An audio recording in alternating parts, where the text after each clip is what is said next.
What is going on? Are we live? Okay.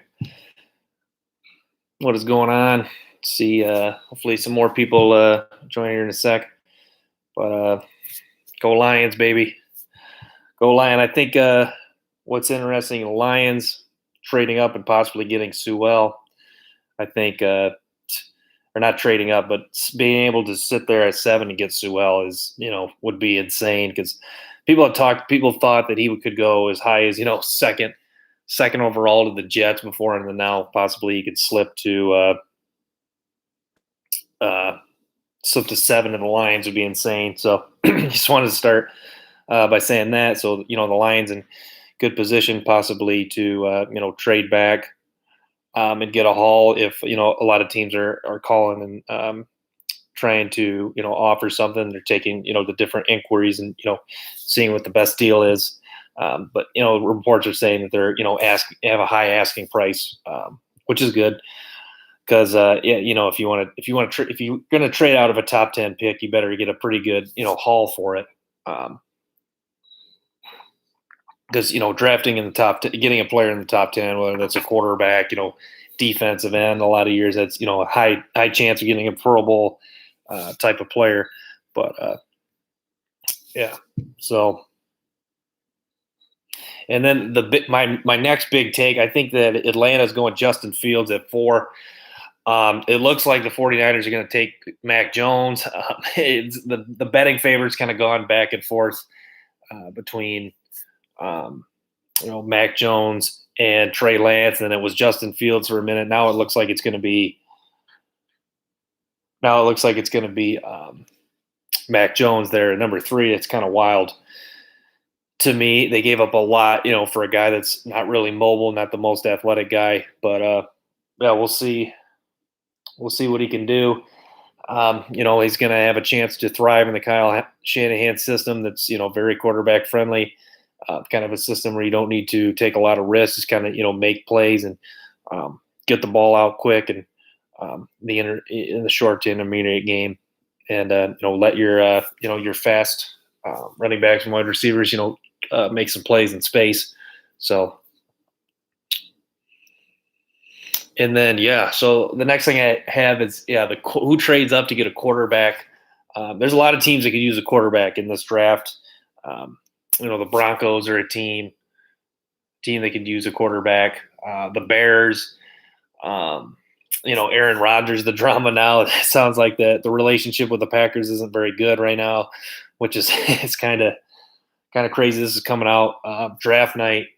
Rodgers is kind of at a place maybe he just wants to walk away from football and retire because he recently just got married, hosted Jeopardy, did a great job hosting Jeopardy, and now maybe just kind of just wants to move on and walk away from football.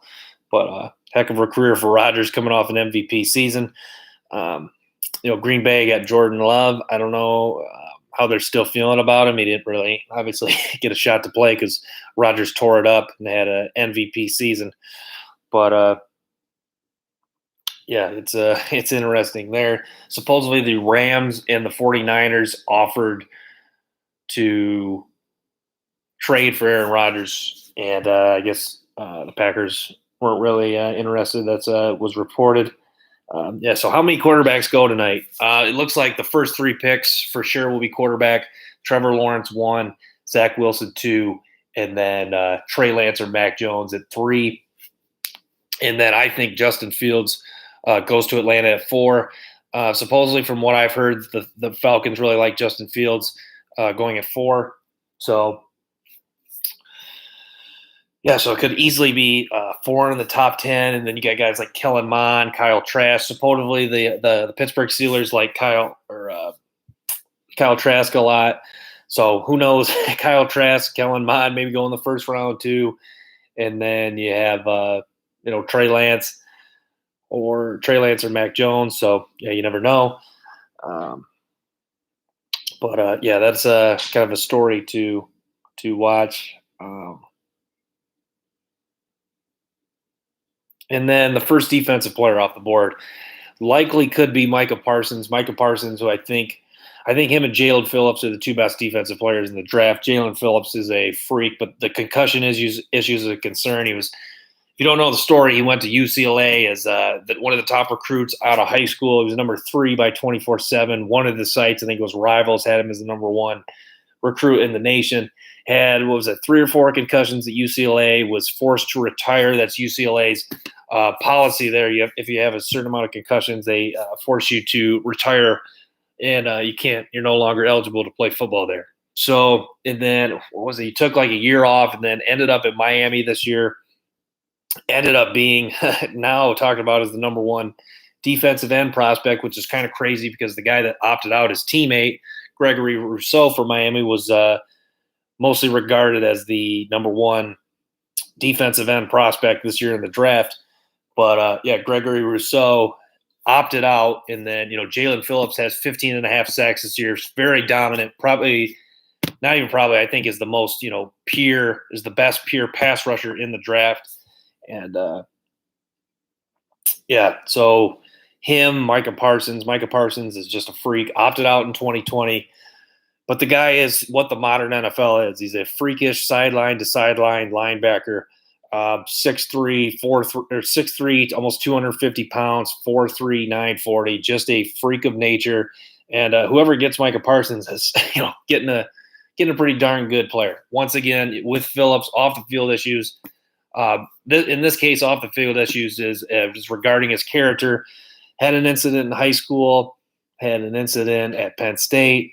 We're not going to get too deep in that because we just talk about football on this channel, and we talk about the draft specifically not right now. But the off-field issues, character issues for Micah Parsons is a development to watch and where he'll go in the draft. Honestly, I have no problem with the Lions taking him at 7. It's one of those things. People want the Lions to, trade back. And there's talk, Detroit sports talk, you're not going to get that guy in the top 7 that's going to, during a rebuild that's really going to make that big of an impact because you're not ready to win next year. But I look at it as, what's the whole point of the draft? Is draft the best possible players you can to try to draft Pro Bowl players. And, Micah Parsons is a Pro Bowl caliber player, and Jamar Chase, who the Lions reportedly tried to, trade up and get, he's a potential Pro Bowl caliber player. So, at the end of the day, it's all great to accumulate the draft picks, but, keep in mind that you're still trying to draft the best players you can possible. So, yeah. And another thing, my number 1 corner, Caleb Farley, there's some good ones. Patrick Surtain, J.C. Horn. I'm not as high on J.C. Horn as others, but J.C. Horn's a pretty good football player. Caleb Farley, I think, is the best corner in this draft. And the 2 back surgeries, the one was to replace one part of his spine. I'm not a doctor. I have no medical background, and I go to school for that. But the point being, Caleb Farley, his concern was, or what he had was the Tiger Woods surgery, where he's got pressure on his spine. It's one of those things. He's just kind of got to monitor his pain and just hopefully it doesn't, the pressure doesn't build back up, because the surgery kind of just, relieves the pressure in his back. But reportedly the New Orleans Saints like Farley a lot and could potentially move up and draft him. But, he just got COVID. So with the poor guy, but he's cleared today with all the concerns. There's talk slipping out of the first round, which would just be crazy. Because, if you get that guy early in the second round, even with the concerns with the back injury and all that stuff, you're talking about a serious talent. So, but love Farley a lot. He's 6'2", ran a 4.2, 840. He's got really greasy hips. He's got great speed. He's just a phenomenal athlete. The potential's there. If he stays healthy, you're getting a absolute steal in the draft. So, and then Jamar Chase a lock to the Bengals? I think it's a definite. I think it's a really good chance that the Bengals take him there at number 8. I don't know if that's a sure thing. Obviously, Penei Sewell is a guy that they'll definitely have on their radar, because Joe Burrow's got a huge scar on his leg, so you got to protect Joe Burrow. You got to protect the franchise quarterback. But Jamar Chase. They played together in college. Like they talked about, they'll have to build up that chemistry once again once they get to back to if they rejoin in Cincinnati. But I mean, he's a guy that'll really make this offense super productive. So yeah, Jamar Chase. I'm not saying it's a lock to Cincinnati, but it's really looking like Cincinnati's heading that direction. And then the Dolphins at 6 likely could get Kyle Pitts, likely could go Sewell. Yeah, it's one of those things. The Dolphins for sure. It's almost certain they're likely going to have the pick of the big free non-quarterbacks, like people talked, being Kyle Pitts, Jamar Chase, Penei Sewell. I've heard that the Dolphins really like Penei Sewell, so they could go him over Kyle Pitts. So it's one thing to really watch. I'm not sure who Dolphins fans really want. I think Kyle Pitts would be great because you want to really get as many weapons as you can possible. But Penei Sewell, their offensive line isn't great. They took Austin Jackson last year. You had Penei Sewell, and you're looking at a stronger offensive line. You got Mike Gesicki's a good weapon at tight end. The receiving core is not great. You got Devontae Parker. Well, they got another guy that's solid, but I mean, it's nowhere near one of the best. Nowhere near it's a very average receiving core if you account for tight end and wide receiver. So I could see either way, Penei Sewell. Kyle Pitts and Tua. Sewell is a good option, and if you think about it this way, because Tua is not really a very mobile guy. He can move around in the pocket, but he's not a guy that's going to scramble. So if you got a guy like Sewell, give him that extra protection if he wants to sit in the pocket, which is big. So yeah, I'll touch on the Aaron Rodgers drama a little more. So it sounds like he doesn't want to be. He has a bad relationship with Green Bay, and this is something that we've kind of seen and saw towards the end of last year's playoffs. That he really lost confidence, and the organization was kind of frustrated with his play. And then they took Jordan Love last year in the first round. But yeah, Rodgers getting up there in age too, 36. Which nowadays you see Tom Brady. Tom Brady's playing in his 40s now. Matt Ryan's 35. You see a lot of these quarterbacks playing longer. Drew Brees just retired at, how old is Drew Brees now? Like 37, 38. See a lot of these quarterbacks playing for a pretty long time now. So yeah, age not a huge concern, but something to keep in mind. By next December they'll be 37 years old. So yeah, you got to love these developing stories. But yeah, and Trevor Lawrence, see him now. He's at his home, and I was surprised he didn't choose to go to the draft, but I think that'll be cool. See his reaction with his friends and family. Looks like he's got a good relationship. He's another guy that recently got married, so yeah, that'll be cool to see. It's good to see that some of these guys made the trip to the draft this year, and it's kind of nice to see more of a normal draft. Last year was really strange. It was all virtual draft for the 2020 draft because we're in the midst of the pandemic last year at this time. So, but yeah.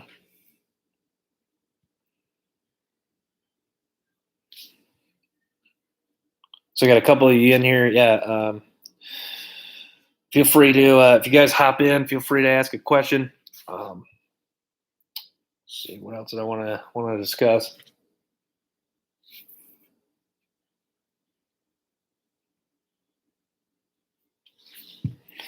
But yeah, I'll keep going on the Lions. So yeah, it's or I'll do this. I'll think how the order is going to go, the top 10. So I think number one, excuse me, number one, the Trevor Lawrence, 2, Zach Wilson, number 3 is I'm going to say Mac Jones because Mac Jones is what we initially heard, and then 4 I'm going to say the Falcons go Justin Fields. A lot of people think it's going to be Kyle Pitts there. It's kind of one of those things. are you a full believer in Matt Ryan moving forward? Um, he's getting up there in age. He's still got a couple years left on that deal. So are you all in on Matt Ryan, or um, you all in on Matt Ryan when you want to give him another weapon, or are you trying to get draft his replacement in Justin Fields, a guy that's from the Georgia area, hometown kid? So it's kind of just whatever the Falcons are really confident in. But it'll be interesting that people say now the draft really starts at 3 and 4 because the 49ers no one's had a really clear picture of what they're going to do, but now it sounds like they're between those two guys, and then number 4 Atlanta, whether Kyle Pitts or Justin Fields. I think Atlanta, as far as the fan base, I think they'd be super pumped about getting Justin Fields there at number 4.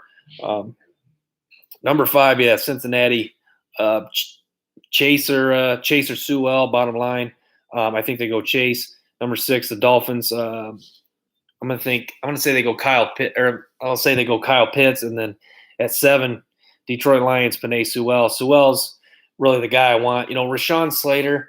Everyone talks about Rashawn Slater. I think Rashawn Slater has been too. I think his stock has been too inflated just because of the Chase Young game, which he played very well and did a great job on Chase Young. But when I watch Rashawn Slater, he's a very athletic guy, but I just don't think he's as good as Penei Sewell.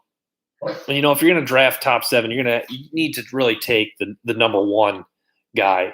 You got to take a number 1 at a position. So it's all about getting value when you take in the top 10, getting the number 1 guy at his position. So yeah.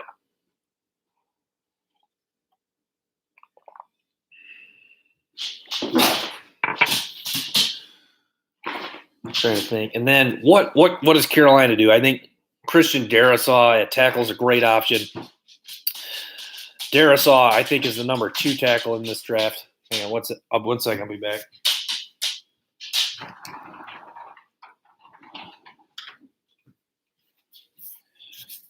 But I think Darrisaw is the number 2 tackle in this draft. Darrisaw is just a grown man, and it was reported that he played with a core injury, and then he played with an ankle injury last year. So he's played a whole season through injuries and has been very dominant in the run game and the passing game, which is saying a lot, because if you can play that well through injury, then imagine how well you can play healthy.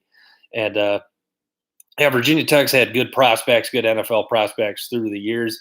So not that that means that Rashawn Slater's a sure thing, but Virginia Tech has produced pretty good NFL talent, and Darrisaw is just a grown man, and he's really got the body of most tackles. Just a guy that's just going to be hard to move. Even if his technique's not on point, it's just a guy you're not just going to be able to push around. No defensive end rarely will probably ever get the better of him physically. So I love Christian Darrisaw.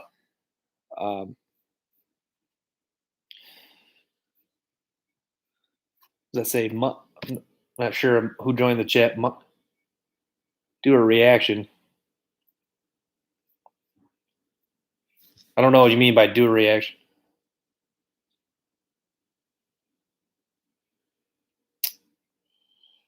But Carolina is one of those teams they could take a quarterback there. At 8, he traded for Sam Darnold, but competition is always brings out the better of a lot of guys. So we'll see what Carolina does there. It'll be interesting to go quarterback, tackle, but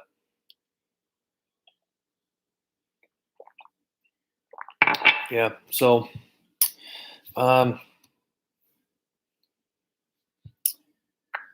trying to think. I think that's I'll kind of just wrap with that. That's really about all I have. Thanks, guys, for hopping in and coming in the stream. Till next time, peace.